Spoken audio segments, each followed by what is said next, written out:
Dapat pag nag-restore ka, kung nasa ng source of raw materials, doon mo rin kukunin. Kung anong method of construction during that time, dapat gagayahin mo. Pag pinagtama mo yung dalawang materyales at dalawang finished product, hindi nagkakali at hindi magkaiba. Meticulous ang restoration at hindi siya mura. 'Di ba, sir? Paano mo i-describe yung proseso na ginamit nyo sa pag-restore sa mga heritage homes sa Las Casas?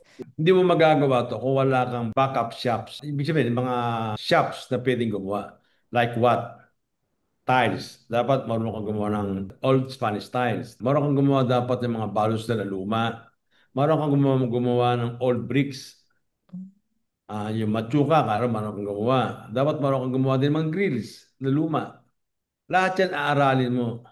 Siyempre, inaral namin lahat yan. Yung mga missing parts ng bahay. Kasi pag giniba mo, maraming missing parts na nawawala. So, yung mga support group mo ng mga karpintero, mga mason, mga artist, saka mga painter, saka yung mga nag-uukit. Malaking bagay yun. Pag walang ganun, walang Las Casas. Kaya Mm. pag pumunta ka Las Casas, ang una mong titignan, paano ba ginawa yung mga missing parts? Doon siya sa likod. So may shop yun na ginagawa yun. Kung ano-paano lang binubuo yun. Pero sir, nung una yung nilagay yung first establishment doon sa ang ngayon Las Casas, Filipinas de Ocusar, inisip nyo na ba na gawin itong open to the public? Or nung una, personal project lang po ito? Koleksyon ko lang. Koleksyon ko lang. Nabalo nga eh. Lumaki ng lumaki. Lumaki lang eh, lumaki. Every week nandun ako. Yun kasi ang therapy ko eh. Sa dami ng problema ko sa negosyo ko. Pupunta lang ako doon, yun ang therapy ko. Makikipagkwentuhan ako sa karpintero. Eh, laking probinsya ako eh. Saka laki ako sa kanto eh.